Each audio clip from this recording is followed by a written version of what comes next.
Lux presents Hollywood.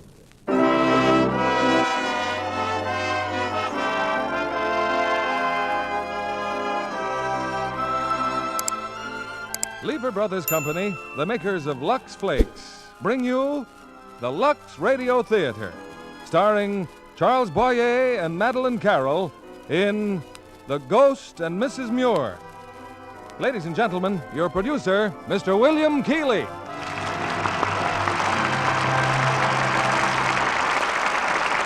Greetings from Hollywood, ladies and gentlemen.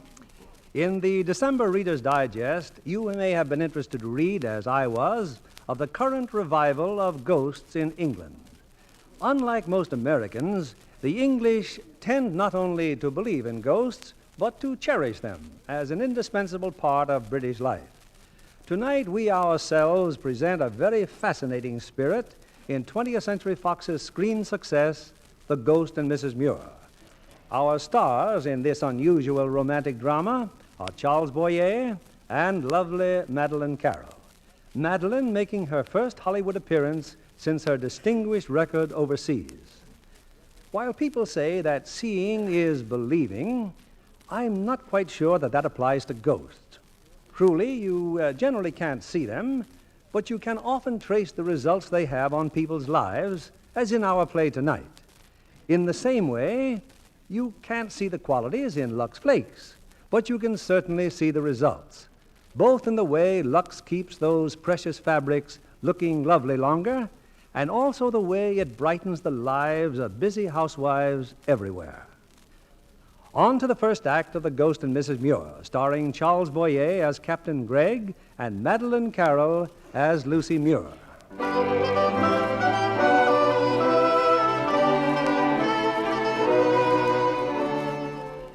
Some 50 years ago in London, a young and handsome widow, Lucy Muir, left the home of the mother and sister of her departed husband and boarded a train. With her went her small daughter, Anna, and a servant named Martha.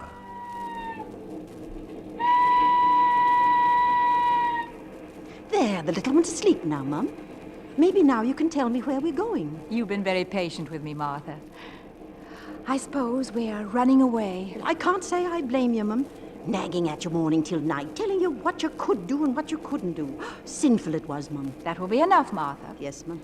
We're going to a village called Whitecliff by the sea. You've taken a house there, Mum? I've been in touch with a leasing agent, a Mr. Coombs. He has several houses for rent. There must be one we can afford. At least we'll be by ourselves. Well, good for you, Mum. Good for you. We should be there soon. We'll stay at the inn till Mr. Coombs finds the house we want. Yes, Mum.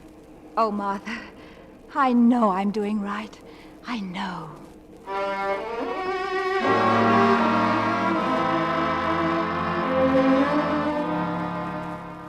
I still say, Mrs. Muir, that you'll find no better home in Whitecliff than Laburnum Mount.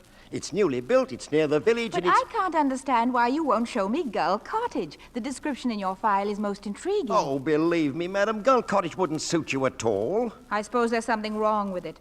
Is it the drains? Well, I put up a house for rent, Mrs. Muir. You may be sure there's nothing wrong with the drains. Then why shouldn't it suit me? Oh, will you kindly allow me to be the judge of that? Now about But this... if I'm going to live in the house, I should be the judge, Mr. Coombs.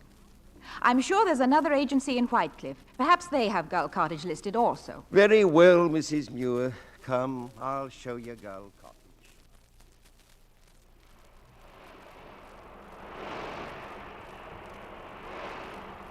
Well, you wanted to see Gull Cottage, and I've shown you Gull Cottage. Now we can leave But it's lovely, and so close to the ocean. and so far from a neighbor. I can't understand it. Why should a house like this remain empty? Well, it's been without a tenant for 4 years. Of course, it's terribly dusty, but... Mrs. Muir? Who's that in there? There in... Oh, it's a portrait. A portrait on the wall. Oh, that. Yes, the former owner, Captain Gregg. The room's so dark, for a moment I thought it was someone real. Well, a sea captain. That explains the scheme of decoration, doesn't it? Which is all in frightful taste. Oh, it's a delightful room. Mrs. Muir, I assure you this house will not suit you at all. Nevertheless, I shall go upstairs. But there are only 3 rooms upstairs. They're all bedrooms. The main bedroom, which is quite ugly, it's draughty, it's full of... Oh, well, see for yourself, then. Why, it's charming. And a balcony overlooking the sea. But what's this? A telescope. Captain Gregg, madam. He liked to watch the passing ships. As I shall too, Mr. Coombs. I suppose you have a reason for disliking this place so intensely, but I could become very fond of it. So, Mr. Coombs. Maybe now you know my reason.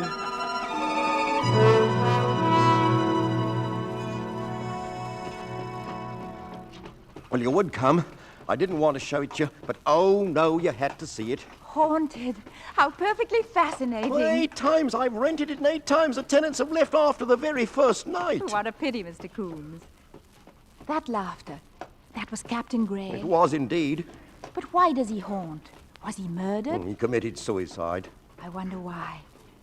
Mr. Coombs, I've decided to take Gull Cottage. You what? It's so ridiculous. Ghosts, apparitions. Madam, with your own ears. But you heard him yourself. The wind in the chimney, Mr. Coombs. Please arrange for us to move in tomorrow.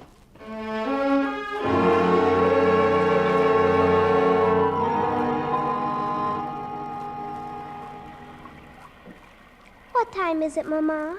Way past sleepy time, Anna, darling. No more stories tonight. Now off to sleep with you. I love it here, Mama. Our own house and our own ocean. Even the rain sounds different than the rain in London. That's because we're so close to the sea, darling. You're not afraid of the storm, are you? Why should I be afraid? Of course. We're snug and warm in our own little harbor. Good night, darling. All tucked in, is she, Mum? She'll be asleep in 2 minutes. Me too, Mum. Oh, your hot water bottle's downstairs, Mum, on the kitchen table. And the kettle's on the stove. Thank you, Martha. My, it's storming out there for fair, ain't it? I don't mind saying it's a bit scary, like. Martha. A strange house and all, and not a soul in a mile of us. Ooh. Oh, go to sleep, silly. I'll be up in a minute.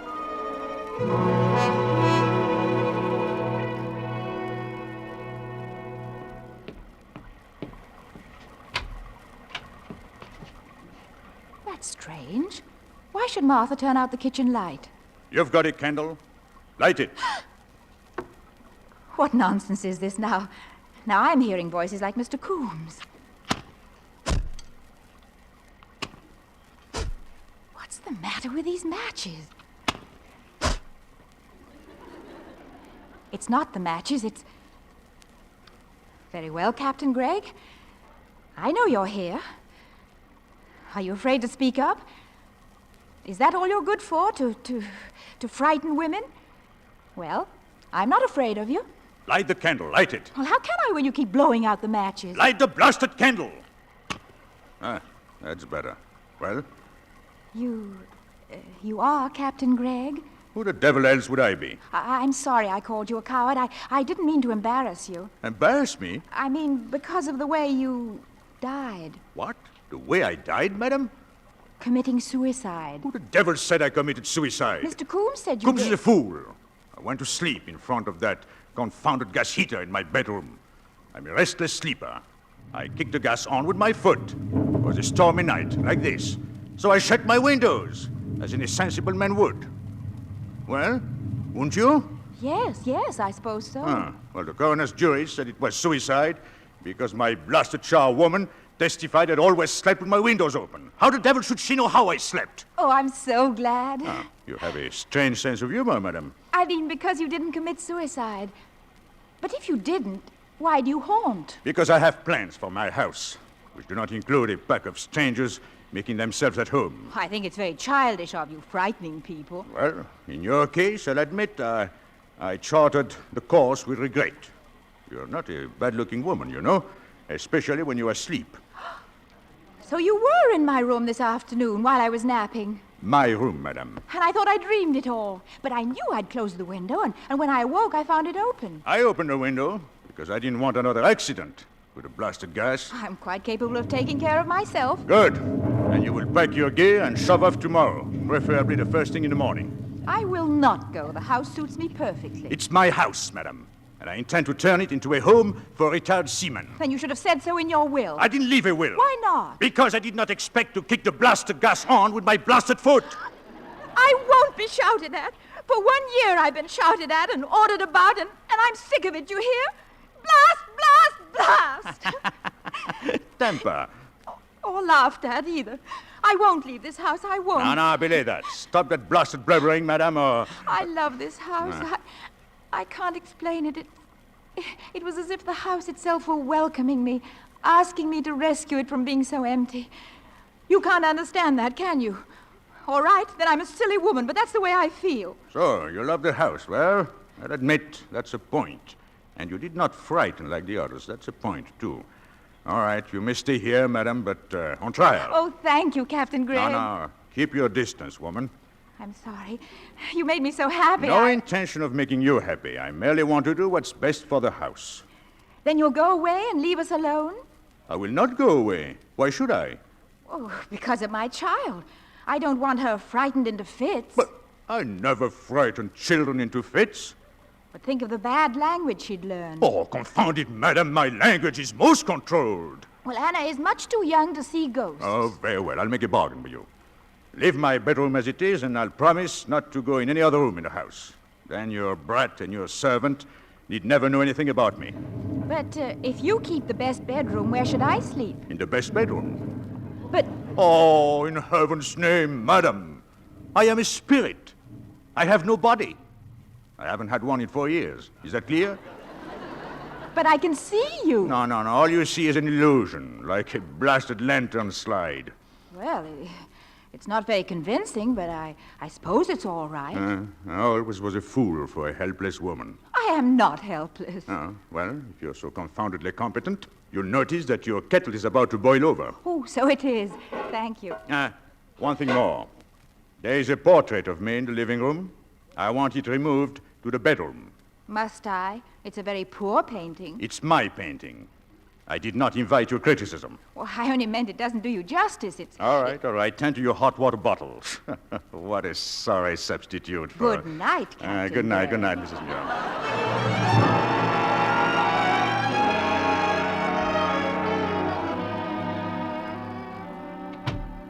Good afternoon. Well, it's about time you came upstairs. Been waiting for hours. Why agree to see you only in this room? You'll talk to me like a gentleman, Captain Gregg, or I'll go straight downstairs. Who the devil said you could chop down my tree out there? I ordered it chopped down. But hang it on, madam. I planted that tree with my own 2 hands. Think how much prettier your garden will look with a rose bed. I detest roses. I hope the whole blasted bed dies of blight. Captain Gregg, if you insist on haunting me, you might at least be more agreeable about it. Why should I be agreeable? Well, as long as we're living together... if we're to be thrown together so much, life's too short to be forever barking at each other. Your life may be short, madam, but I have an unlimited time at my disposal. Then say something pleasant for a change. Well, that's a pretty dress you have on. Thank you. Much better than smothering yourself in all that black crepe. I happen to have been wearing mourning for my husband. Whom you didn't love. How dare you say that? Because it's true. You're jealous because no one put on any mourning for you. That shows how little you know about it. Some poor, misguided female, no doubt. 5 poor, misguided females, to be exact. I should think you'd be ashamed instead of boasting about it. Why? They misguided themselves. Never raised a finger to help. That's not what I've heard about sailors. Seamen, confound it. Sailor. Sailor is a landlubber's word. Now, why did you marry him? Edwin? I don't really know. He seemed so romantic. But it was different afterwards, Did he beat you? Oh, no. Poor Edwin never really did anything. He was an architect, but not a very good one, I'm afraid. He couldn't have designed a house like this. Who did design it? I did, of course. It reminds me of something. An old song or a poem. Magic casements opening on the foam of paler seas in fairylands forlorn. Strange to find a sea captain quoting Keats. Oh, life can go slow at sea. Plenty of time for reading in the off watches. How wonderful it must be, reading lyric poetry up in the crow's nest, with a sheet bellying in the wind. Sails, blasted old madam! A sheet is a line, a rope. Ropes can't belly? Well, I don't know anything about the sea except that it's romantic. That's what all landsmen think. Seamen know better. Then why do they go to sea? Because they haven't got enough sense to stay home. Like those two women at the front door. What two women? Look out the window. No. Huh? Who are they? My blasted in-laws. And Martha's sure to send them up here. Well, what do you want of me? Well, do something. Hide. Go away and decompose. Dematerialize, madam. Well, whatever it is, do it quickly. They're on the stairs. Oh, no fear. They can't hear or see me unless I choose that they should. Oh, then please don't choose. I'll get rid of them. Why don't you let me? You know, I've had considerable experience. No, you're not to do anything. Well, Lucy, talking to yourself? Oh, my poor Lucy. So pale, so fragile. Mother Muir, Eva, how nice of you to call. Martha said you were up here resting. Oh, how can you rest in such an ugly room? Lucy, poor child. And what a hideous portrait on the wall. With a face like yours, madam, you'd be wise to shut up. Oh, no. Why on earth don't you take it down? Because I like it, Eva. Liar. Well, of course, if you want a portrait of a strange man in your room, well, that's up to you. Oh, Lucy, we have such bad news.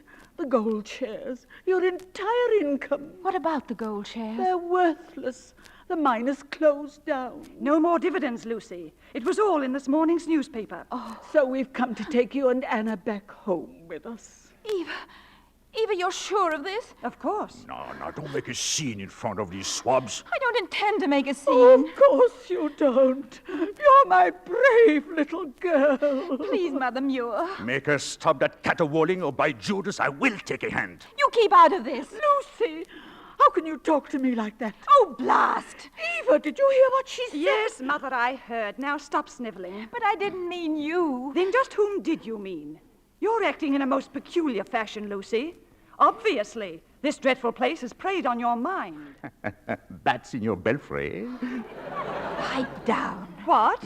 I mean, I want to think. But why? With your income gone, you'll have to come home with us. Don't do it, Lucy. Do you want me to stay? Yes. Lucy, are you out of your mind? You really mean it? Of course I mean it. Lucy. I'm sorry, Mother.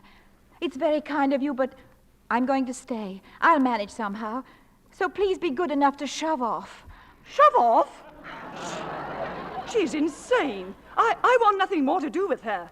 Well, you don't have to push me, Mother. I'm going. Eva, I'm not pushing you. Stop it, Mother, please. But I'm not touching you, Eva. Go! Oh, stop it!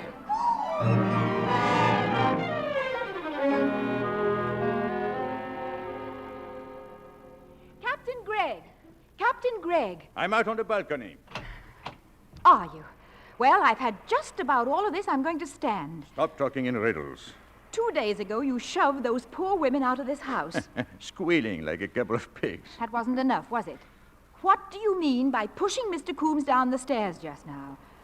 I only hope that when I reach the afterlife, I'll have a little more dignity. Dignity?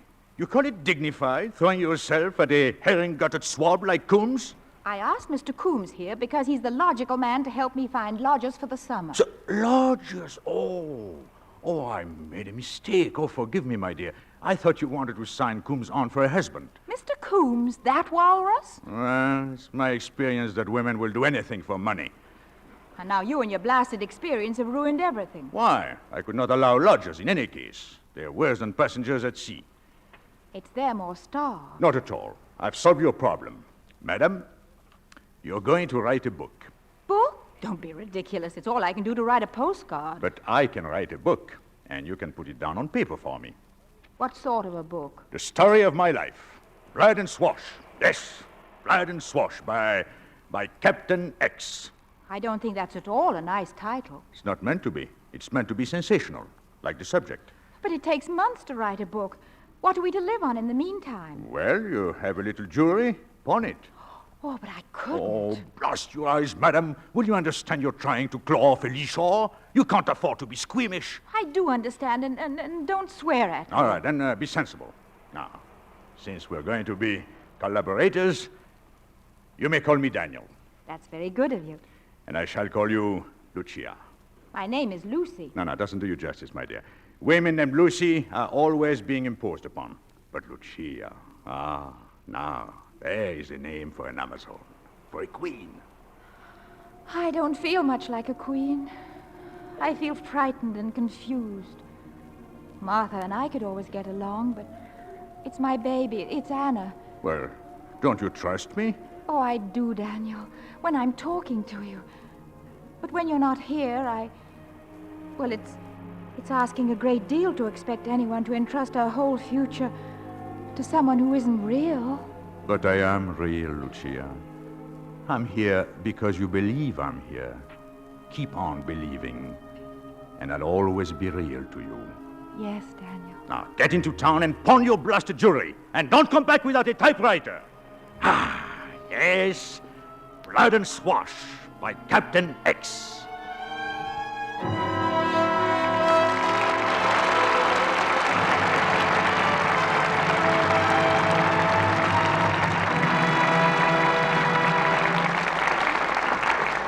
Act 2 of The Ghost and Mrs. Muir will continue in a moment. Libby, have you any romantic tidbits for our audience tonight? Well, it's not a big name story, Mr. Kennedy, but a very unusual, real wedding took place on the set of my Wild Irish Rose during the last week of shooting. Oh, who were the lucky people? 2 of the dancers in this fabulous new musical of Warner Brothers. And just imagine, Andrea King was the matron of honor. She looked almost like a bride herself in hand-embroidered white batiste. It was one of the costumes she wears in the picture.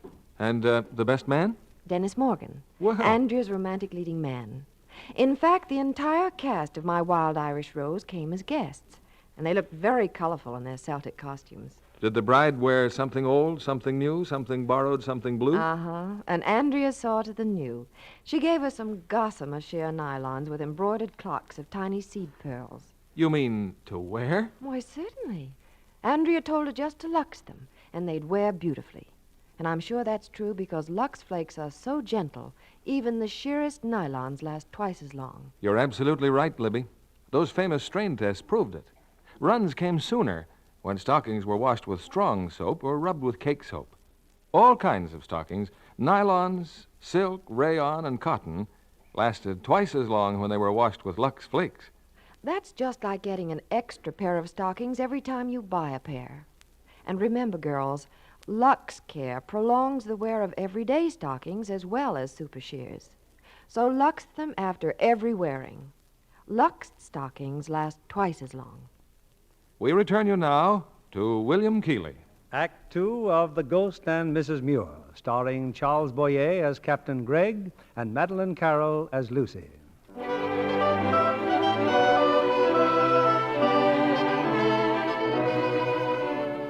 Summer has come to Whitecliff by the sea, but there's no clamor of lodgers in Gull Cottage. Instead, week after week, the constant clatter of a typewriter as the ghost of Captain Daniel Gregg dictates the vivid story of his life to Lucy Muir. Well? Why have you stopped typing? You didn't finish the sentence. It's that awful word, Daniel. Well, it's a perfectly good word. I think it's a horrible word. It means what it says, doesn't it? All too clearly. Oh, hang it all, Lucia. If you're going to be prudish, we'll never get the book finished. Now, where was I? Upstairs. Oh, yes. The customs of Marseille are different to any... From any. Oh, who cares? This is not a blasted literary epic. It is the unvarnished story of a seaman's life. It certainly is unvarnished. All right. Smear on some varnish then, but leave the guts in it. I think there should be a chapter about your boyhood, your school days. Never went to school. I was educated by the vicar. Poor man, he must have had a dreadful time. Oh, I suppose you were a model of all the virtues at 12. Certainly I was, and Anna shall be the same. Anna is not fat, as you probably were. I wasn't fat, I was skinny. Still worse. Hair ribbons and 1,000 freckles, probably. I notice you still have freckles. Very few, and I've been told they're quite becoming. Let me see. Yes, yeah, that. Oh, good heavens, the time. All right, get some sleep. We'll put in a full day tomorrow.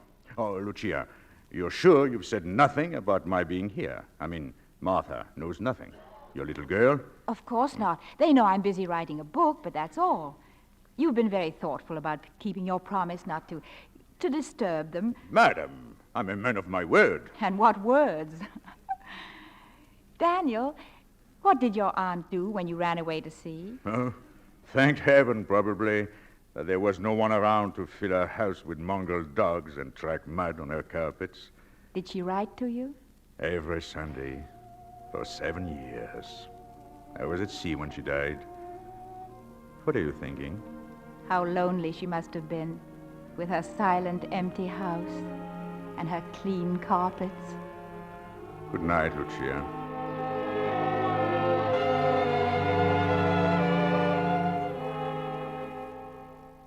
Oh, the devil with your dawdling, Lucia. But I'm so tired, Daniel. Oh, a sentence or two and the book is all finished. I can't see straight or think straight. You don't have to think. Just write this down. To all who follow the hard and honorable profession of the sea, to the after guard, to masters, mates, and engineers, to able-bodied and ordinary seamen, to stokers, carpenters, sailmakers, and sea cooks, I dedicate this volume. The end. The end. Well, tomorrow you take it to the publishers. Why did you write the book, Daniel? It wasn't merely to save the house for me. Partly that, and partly to help people understand those poor devils who go to sea for want of a better sense. Well, now, about the publishers. You'll go to Tackett and Sproul in Great Smith Street. Yes, Daniel. Now, be sure you see Sproul. He once came in fourth in a yacht race, fancies himself a seafaring man. Daniel, What's to become of us? You and me. Well, nothing's to become of me. Everything's happened that can happen. Have you forgotten I'm an illusion? Such an earthy illusion. When we were writing the book, I was happy. But now, when I try to think of the future, it's all dark and confused, like that fog out there tonight. Oh, you've been working too hard. Cooped up in the house too long. But I love it here. Yes, but you should be out in the world, meeting people, seeing men. I have no desire to see men. Well, confound it, you should. You know, you are a very attractive woman. You owe it to yourself. Yes, Daniel. Now, take the early train, Lucia. Tackett and Sproul, Great Smith Street.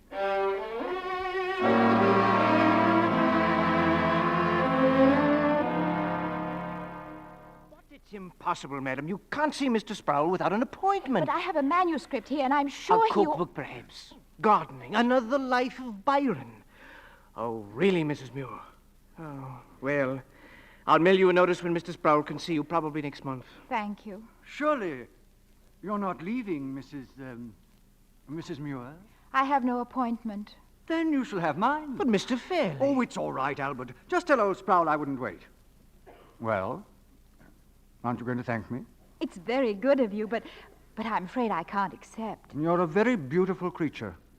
I can do no less than insist that you take my appointment. Mr. Sproul will see Mr. Fairley, Albert. Well, Mrs. Muir, are you going in, or shall I carry you in? Really? I don't know how you got in here, young woman, but this much I do know. I will not allow you to take up my time, and I will not review your manuscript. Shut up and sit down, you blasted grampus. Oh, dear. Madam, are you a would-be author or a would-be ventriloquist? I don't know what you're talking about, Mr. Sproul. I distinctly heard... And such a nice-looking woman, too. Mr. Sproul, please. This book, it isn't what you think it is at all. It's the unvarnished record of a seaman's life. Seaman?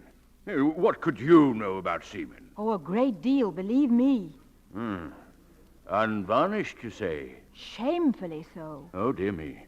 Well, perhaps I'll glance at it after all. Sit down, young woman. Sit down.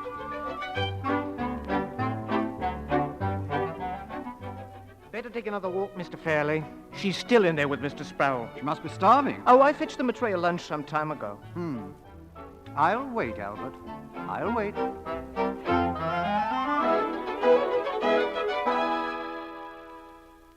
Well, Mrs. Muir, this is quite a book. Thank you. You're not going to pretend that you wrote it. No. No, it's a man's book. And what a man.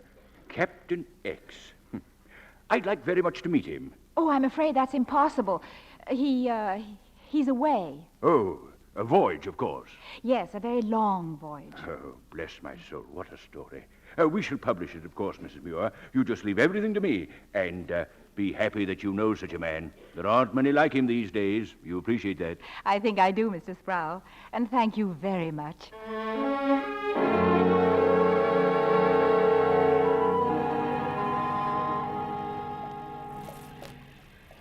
Got so stuffy upstairs, I thought I'd wait for you down here. Mr. Fairley. Quite an appointment you had, wasn't it? But it's pouring now, and you haven't an umbrella. I'm quite capable of finding a cab. Oh, now, please. I deserve a minute, don't I? Dear me, I certainly didn't bargain for this blasted rain. As you said, you could find a cab. Ruin your hat, though, wouldn't it? Now, if you asked me nicely. Please, would you mind? Ah, you're smiling. I'll be right back. But why shouldn't I ride to the station with you? Perhaps I, too, must catch a train. I don't believe it. Really, Mr. Fairley, the sheer... Brass. The word you're looking for is brass. Exactly. Still, in a way, I should be grateful to you. You see, Mr. Sproul has agreed to publish my book. He always had a weakness for feminine literature. Well, this book might surprise you. It's surprising enough to find a lady author infinitely more exciting than her heroine could possibly be. I assume you also write, Mr. Fairley? Yes. Children's books. Forgive me, Mrs. Muir, but I am Uncle Neddy. Uncle Neddy? Ridiculous, isn't it? Why, you're adored by half the children in the world. Oh, I loathe the little monsters. My little girl is not a monster. I shall make an exception, then. I look forward to meeting her, Mrs. Muir. Your husband also. My husband is dead. Oh, I'm so sorry. Oh, what a liar I am. I'm not sorry at all. As a matter of fact, I'm... your book. Tell me about your book.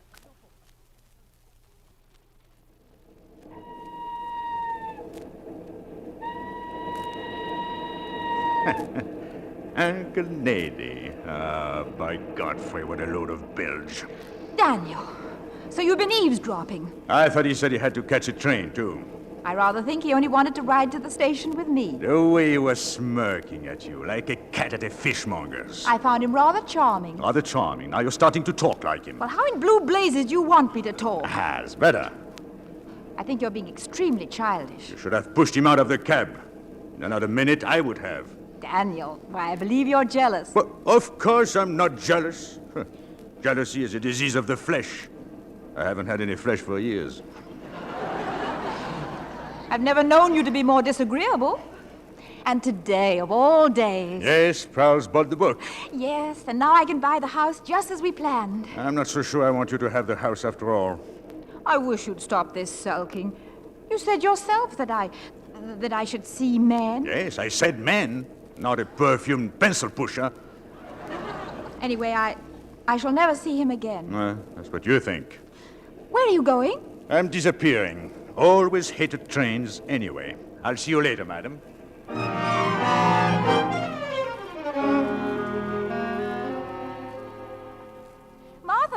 Martha, where's Anna? She's in the orchard with Uncle Neddy. But I didn't expect him till tea time. Every day this week he's called. I can't be rude to him, Martha. I can. He's out there painting a picture. How exciting. Whenever you're ready, we'll have tea in the garden. Yes, Mum.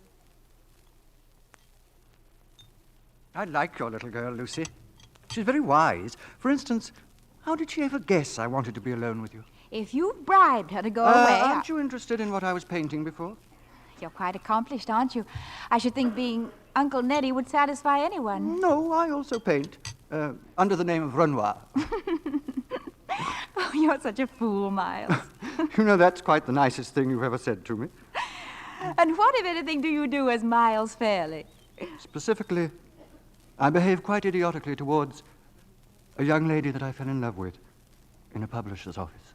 Miles, please. Lucy, am I being unforgivably offensive? It's just that I don't quite know what to say. Then say nothing. Take a look at this canvas. Why? It's me. You've been painting me in my bathing costume. Mm-hmm. Every morning I've watched you and Anna on the beach. Not too bad, is it? It's very flattering, really. Oh, Lucy, darling, it would take 1,000 Renoirs to... Oh, Lucy. You shouldn't have done that. You shouldn't have kissed me. Well, that was unforgivable, wasn't it? But I shall not go away, even if you send me. And I shall see you again, even though you forbid it. I'm sure I have no control over where you go or what you do. Then you won't forbid it. Miles, please. If you do want to see me, go away now. Yes, Lucy. If you want it, my darling.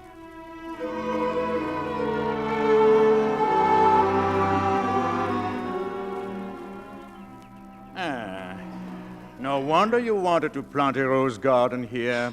Daniel. Perfect setting to be kissed in. You've been spying on me again. No, merely happened to be haunting the vicinity. Why did you let him? I didn't. He took me unawares. Now, when a woman is kissed, it's because she wishes to be kissed.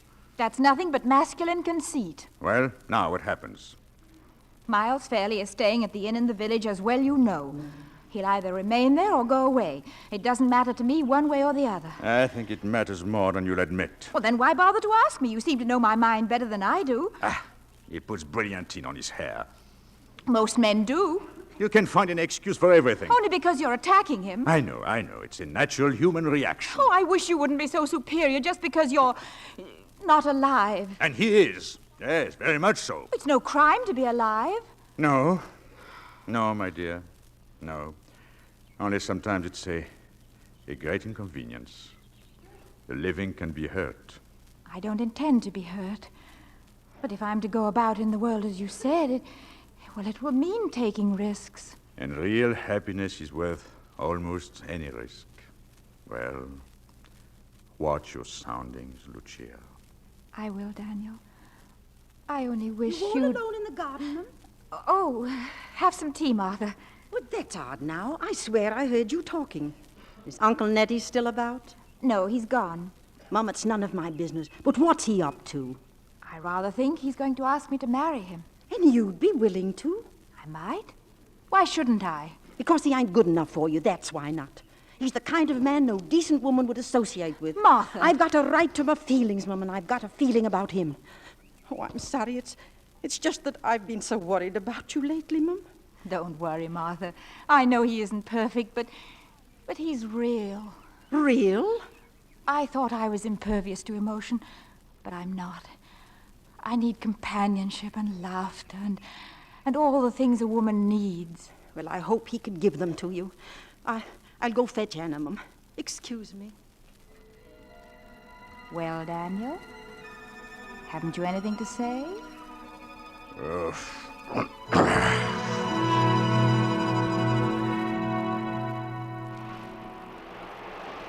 The sea in the moonlight, Lucy, and a warm summer night. I could stay here forever, my darling. I've never felt like this before, Miles. How do you feel? I don't know. Like looking down from high up, all dizzy and unsure. You won't fall. I'll hold you. It isn't right. It can't be to feel like this. It is right, because you're happy. I should go back to the house. It's Anna's bedtime. Oh, just this one night. Can't you pretend you've forgotten? Miles, what's wrong, darling? I'm jealous of a little girl. She's my daughter. I can't forget her. When you're with me, I want you to forget everyone else in the whole world. You're a magician. You make it seem all wrong to consider my duty. And only right that I put my arms around you to be kissed, to be loved.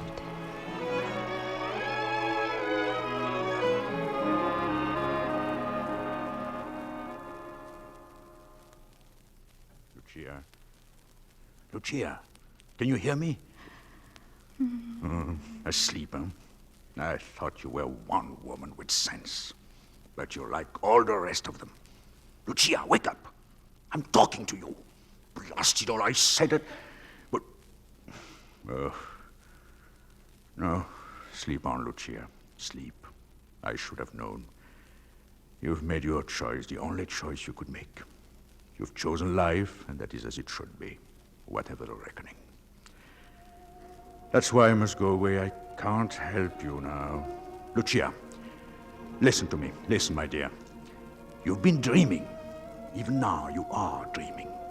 Dreaming of a sea captain that haunted this house, of talks you've had with him, even a book you both wrote together. But you wrote the book, Lucia. You and no one else. A book you imagine from this house and from that portrait on the wall. Now, it's been a dream. And in the years to come, you'll remember it only as a dream. And it will die as all dreams die, at waking.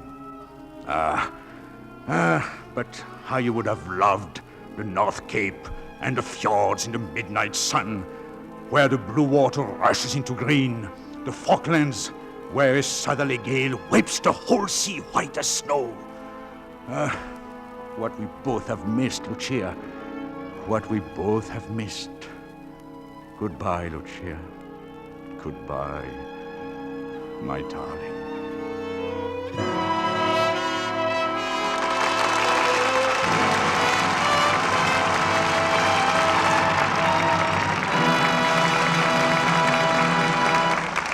Pause now for station identification. This is CBS, the Columbia Broadcasting System.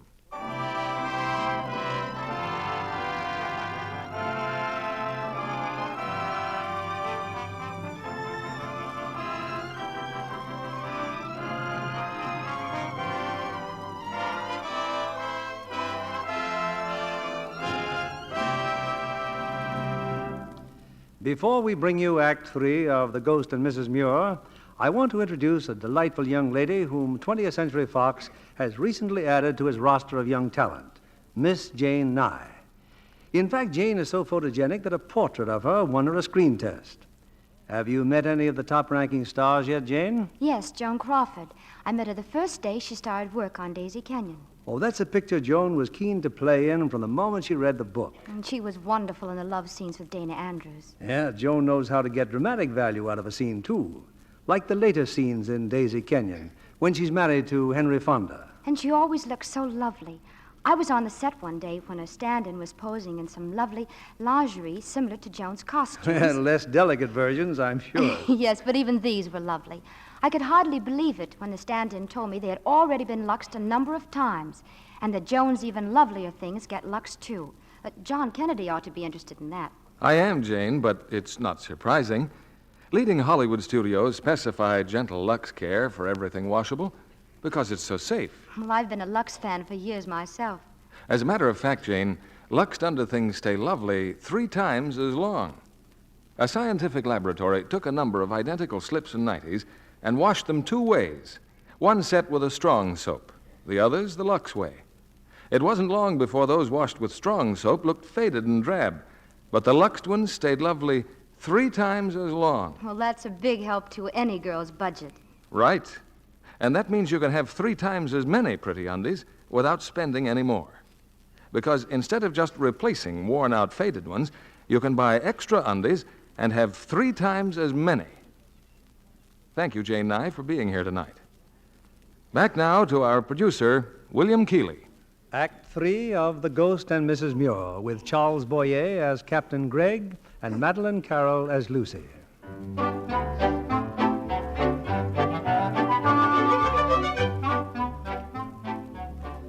The coming of Miles Fairley into the life of Lucy Muir has marked the passing of the ghost of Captain Gregg. But Lucy scarcely noticed his disappearance in her love for her handsome suitor and the excitement over the success of a book called Blood and Swash. Imagine it, Martha. A check for £200 from Mr. Sproul. Another £200 for that awful book? La me, Mum, such language. And Mr. Sproul wants me to go to London immediately. Some more papers to sign. Then off to town you go, Mum. Don't you worry about Anne and me. But I can't possibly go to London. Mr. Fairley's coming. We're having a picnic. You mean he is? I heard you, Martha. Please remember that I'm going to marry him. Yes, Mum. By the way, I've been thinking... we might put that portrait of Captain Gregg up in the attic. Don't you like it anymore? Oh, it was so silly of me to hang it here in my bedroom. I don't know what possessed me. Yes, Mum. Oh, I most forgot. Here, Boy brought this note for you from the village. Oh? From the bank, is it, Mum? No, it's from Mr. Fairley. Oh, how dreadful. He's been called up to London for a few days. But it's not dreadful at all. I'll go to London, too. I'll see Mr. Sproul as he wishes, and I'll see Miles. I'll surprise him, Martha. Quickly now, fetch Anna. I must say goodbye to her.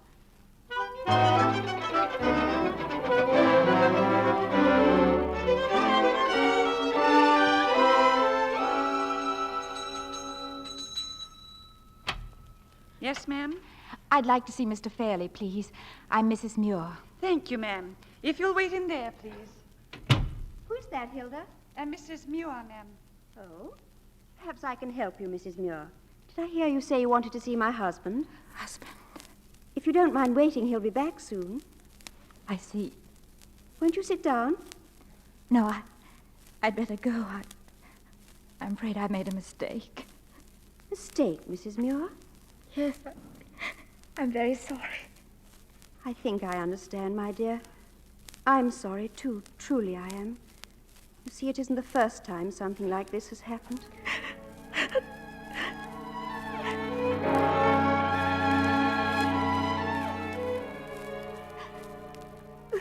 Come now, Mum, you've all but cried your eyes out. You're home now, where you belong. Oh, Martha, what a fool. What a fool. There. He ain't worth it. Blast his eyes, he ain't worth it.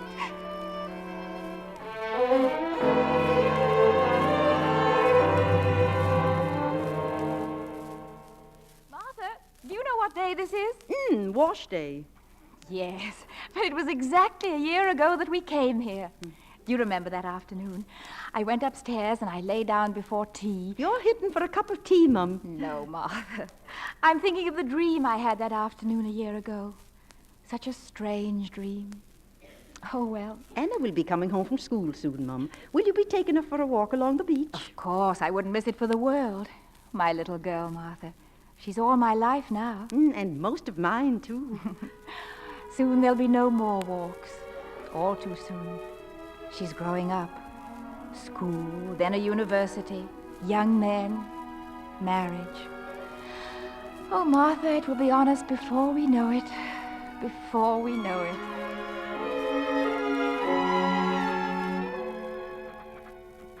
Dear Mother, it's so strange here at the university, so utterly different than Whitecliff. But I love it, darling. If only I didn't miss you and Martha so much. I count the days till... It's incredible, Martha. I just don't believe it. Anna will be 18 on Friday. Well, come on, we'll walk to the village. We must get her package off to her today.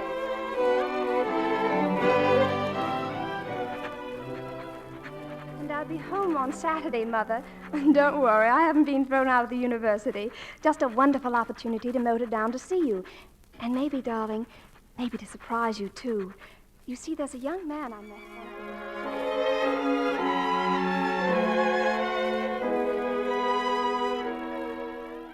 Anna, darling. Oh, I'm so glad to see you. Did you get my letter, Mother? Yes, dear, but I don't understand. I wish you'd be more specific in your letters. Come on in, Bill. Well, am I being specific now? Don't be shy, Bill. Here she is. My mother. How do you do? How do you do? His real name is Sir Evelyn Anthony Scathe, and we're thinking of getting engaged. Anna! Believe me, Mrs. Muir, I haven't even asked her yet. We've come for your blessing, Mother, and we haven't had tea. Anna, you quite take my breath away. Bill, darling, just make us up at home in there. We'll sing out when we want you. We'll be in the kitchen. 2 more for tea, Martha. Anna. Oh, just look at her, Mum. She's home. She's really home. And you'll find a strange man in the living room. I gather his name is Sir Evelyn Scathe, and Anna wants to marry him. I met him at a dance, Mother. He's a sub-lieutenant in the Navy. You know my weakness for sailormen. Oh, I've never been so happy in all my life. Then I'm happy too, darling. And I won't waste time now with questions. Now, I can't make tea with such distractions going on. Out in the garden now if you want to talk, both of you. Mother, I've discussed it all with Bill. Of course, we won't get married till I'm out of the university. But you ought to come and live with us when we do, you and Martha. No, darling, no. Oh, but you must. You've been alone so much of your life. You're sweet, Anna, and I'm proud of you. But I love this house. I've been very happy here. And I shall live here until I die. With Captain Gregg? What did you say? With the ghost of Captain Gregg? Anna, what are you talking about? Oh, I knew the captain very well when I was a little girl. First year we lived here. We used to have the most wonderful talks. You didn't. Oh, it was all a game I'd made up, of course, sort of a dream game. It was very real while it lasted. And then he stopped coming suddenly. I suppose I was growing too old and sophisticated for him. Oh, but I grieved and grieved. I even... Mother, darling, you look as if you'd seen a... Don't tell me you see him, too. No, Anna. No, not for years. Well, then you did. Mother, you don't suppose he really haunted us? No, darling. Things like that can't happen. It was only a dream. The same dream for both of us? Perhaps I set you off by telling you about my dreams. Little girls are very impressionable. Oh, I don't remember your telling me. Oh, tell me now. I'd love to hear about them. But I can't remember them very well. Just bits and pieces, a phrase here and there, a look. I think I dreamed most of that book I wrote. I must have. I never could have thought of it. All these years I've tried to remember, but I can't. Do you know what I think? I think you fell in love with him, too. I did nothing of the sort. Oh, I wouldn't blame you if you had. When did you stop seeing him? After about a year. I dreamed we quarreled. It was about a man. Uncle Neddy. Anna, you knew that Miles Fairley and I were... I used to pray you wouldn't marry him. And you were so right. I saw him 5 years ago at a dinner party, bald and fat and drinking too much. And he cried. It seems his wife finally had enough and left him. And to think I wanted to spend the rest of my life with him. Perhaps he did exist, Mother, Captain Gregg. Perhaps he did come back and talk to us. Wouldn't it be wonderful if he had? Then you'd have something, you know what I mean, to look back on. Happiness. No, darling. We just made him up, you and I. He never existed. I just wasn't intended to have that kind of happiness. And I haven't missed it, really I haven't. Oh, I've been lonely at times, but there have been compensations. You, and now Bill. And dear Martha. And this house, the sea and the gulls. And memories. I've had those, you know, even if it was a dream. Now come along. We'll join your young man for tea.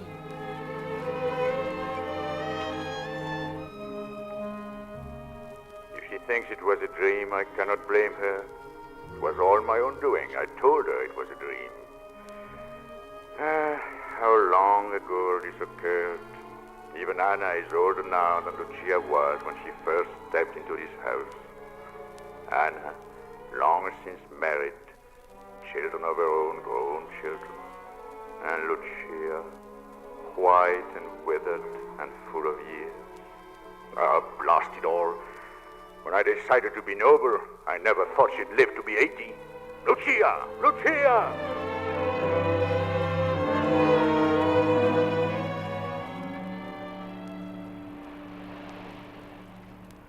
Come in here, Mum. What are you doing out on that balcony? Don't you know what the night air does to you? I'm coming, Martha. I'm coming. What were you doing out there? I don't know. What difference does it make? I hope you remember what the doctor told you. That I'm an old woman. Well, so is he. There was a letter this afternoon from Anna. Little Lucy's engaged. Little Lucy? To the captain of a transatlantic airplane. Anna's very happy about it. Says it must run in the family. Airplanes? I suppose she means captains. Here, you drink your hot milk. I'm too tired. I have a funny pain in my arm. No wonder standing out there in that fog. Sit down now and drink it while it's hot. I don't want any hot milk. Now, don't get into a state. I am not in a state. I just want to be left alone. Bossing me around all the time. Well, I'll leave it on the table. Take it or not, I don't care. Bossing me. I'm tired. Milk. All right, I'll drink it. Martha. Martha, I feel so... Oh.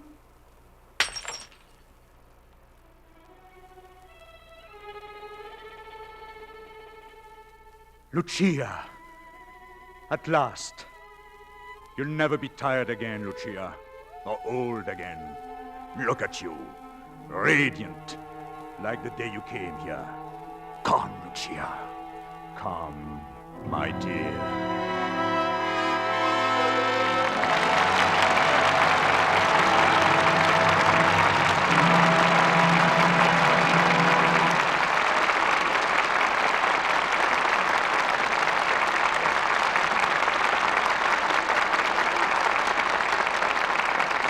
Our stars will return for their curtain calls in a moment.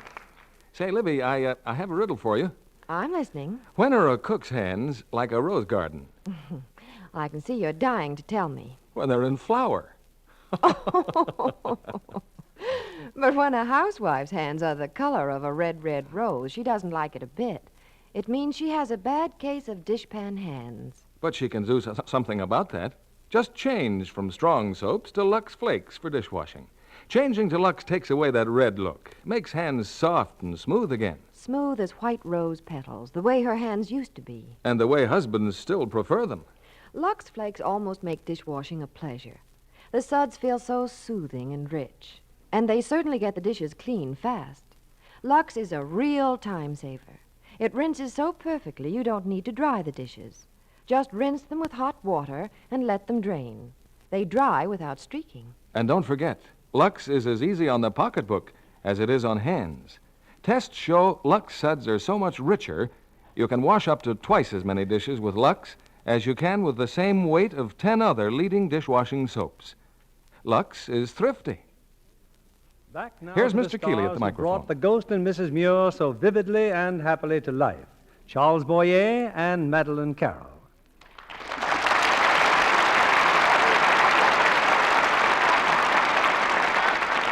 Madeleine, you don't know how happy we are to welcome you on this stage again, and how proud we are of your war record overseas. Well, Bill, you can't imagine how happy I am to be back and to be teamed for the first time on Lux with Charles Boyer. The feeling is mutual, believe me, Madeleine.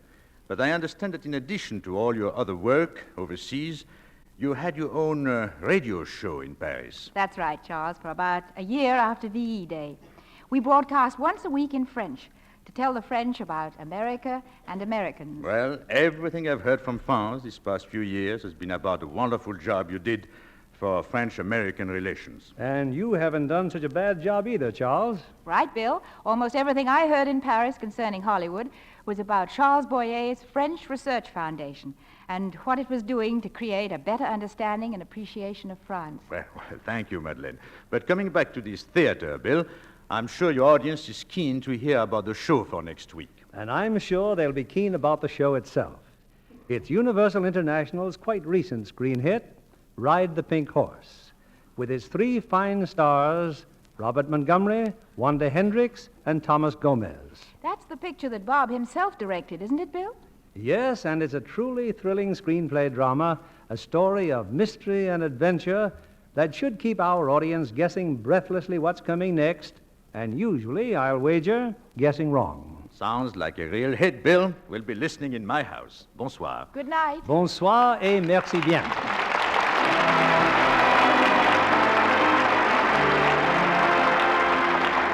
Lever Brothers Company, the makers of Lux Flakes, join me in inviting you to be with us again next Monday evening when the Lux Radio Theatre presents Robert Montgomery, Wanda Hendricks, and Thomas Gomez in Ride the Pink Horse. This is William Keeley saying good night to you from Hollywood.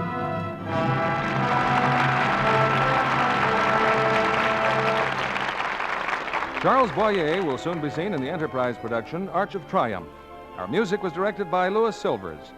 And this is your announcer, John Milton Kennedy, reminding you to join us again next Monday night to hear Ride the Pink Horse with Robert Montgomery, Wanda Hendricks, and Thomas Gomez.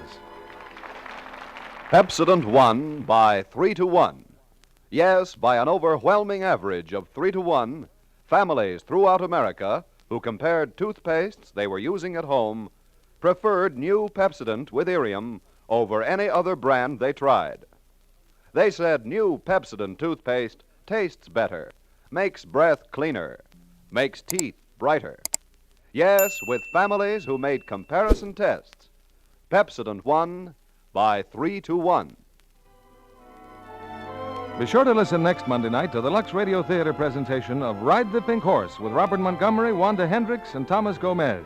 Stay tuned for My Friend Irma, which follows immediately over most of these stations. This is CBS, the Columbia Broadcasting System.